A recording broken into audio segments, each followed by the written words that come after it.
Jan Lyddon. I live in Columbus, Ohio. My role with Achieving the Dream is as a data coach. I work with 5 colleges in the initiative, and I'm thrilled and proud to be a part of this. I think one of the things that we heard this morning really captured it well. Students come in with their own system, their own sense of who they are and so on. And those things are important issues that they're juggling. Many things that they've got. They've got families, work, attitudes and expectations, sometimes their strengths and sometimes their weaknesses. And I'm not sure that the colleges always have thought through as thoroughly as they need to what they've got to do to be sure that more of these students are getting the kind of extra support that they need to move forward. And that's what we try to do, is to help them think through where is it that they're falling off the pipeline, where is it that they're running into difficulty. Students come with an awful lot of experiences, baggage, good and bad, and it's our job to try to help them bring out the best so that they can move on to meet whatever goals it is that they have for themselves. Oh, here's another one. Sometimes students don't even really have very clear ideas of what their goals are. They come in with some real vague notion that I'm going to come and get my basics. Well, your basics for what? Or they have a goal that's pretty unrealistic, or that's just difficult. And one of the challenges we have is to try to help them sort through the many options and figure out what it is that's going to fit best for them. Well, one of the things we do in the role of data coaching is ask the schools to first start to examine how their cohorts of students, those new entering groups of people, are doing as they move through the pipeline. And where is it that they seem to fall off the pathway to the greatest extent? Let's also confront some of the not so nice news about some things where we're talking about them in terms of where is it that students of color or low-income students or men or women or whatever group it is that might be having more difficulty. And also we have to work with some of the colleges to make sure that they're not only looking at the hard facts, but that they're adopting a sense of inquiry and questioning and saying, let's keep looking, let's keep understanding, let's keep trying to dig into this to gain more knowledge of what it is that's going on, and where can we realistically get that information so that we can make effective decisions to move forward. But we try not to let them get too much paralysis by analysis, that kind of thing. So it's kind of an interesting juggling act. A lot of schools have not looked at the cohort-based data, and this is a real challenge, so we've helped them through that process as well. We work all the way from the very technical, here's how you do it kind of thing, all the way to the interpretive, knowledge-based, how do we make better decisions approach to things. It's an interesting role.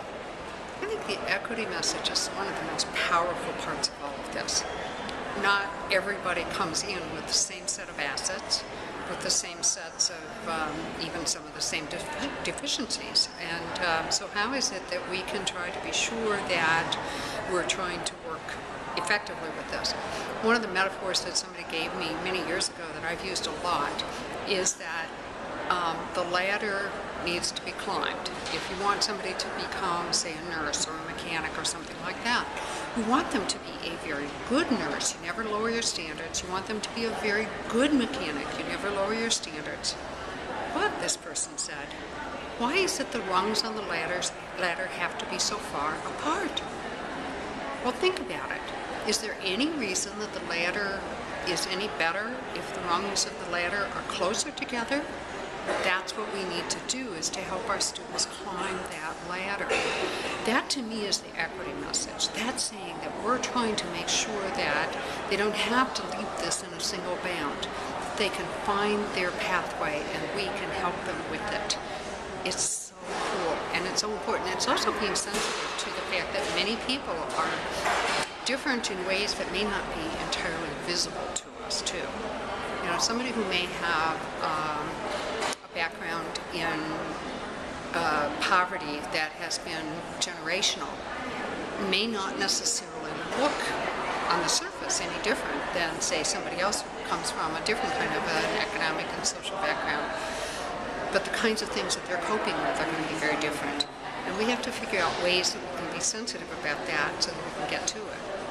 Another thing I keep in mind is that statistics are about groups of people, but individuals are weird. And so we can't necessarily tag an individual with the tag that might go with membership in a particular group. We have to kind of understand the patterns and the issues of group, but we also have to be able to work individually with people to see what kinds of assets and deficiencies or difficulties that they have. Come into this work, like what is your personal story, and like how did you become like passionate about like higher education? Oh my, how did I become passionate about higher education? I just think it's been one of the coolest things that's ever happened. You know, I was one of those people that was fortunate that from almost the moment I was born, it was just sure that I was going to college. There was just no question. So I'm very fortunate in that respect. My parents, however, were really good about helping me understand that it is not true for everyone, that not everyone has the same opportunities that I had. And so part of my obligation is to make sure that just because I have a lot doesn't mean that I can't just take it for granted. I have to be sure that I'm giving back. And education is something I've always really liked because it's so empowering. It enables people to do so much more. Now, how I came into achieving the dream is still a mystery to me. It literally, one Friday, somebody called me in my office and talked to me about this. And I'd always had this sense that there are so many students who are not completing. We've really got to do something organizationally to make a difference. But now somebody telephoned me and said, there's this new project, new initiative, new effort, and we're going to be starting it, and would you like to? And she told me more about it, and I said, oh yes, count me in. And so I was one of the privileged ones who came in right from the beginning as a data coach. We were called data facilitators then.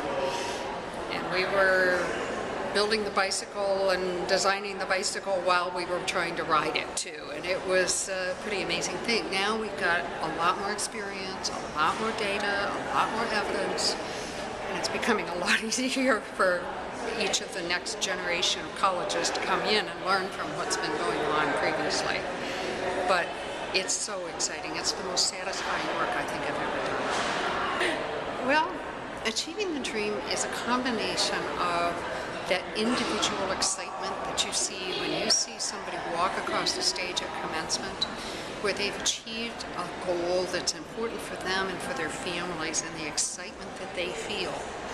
Achieving the dream is also about how, as a whole community and a whole organization, we start to see more and more people attain that level of capability so that they can move on and lift up others in the community and in their families.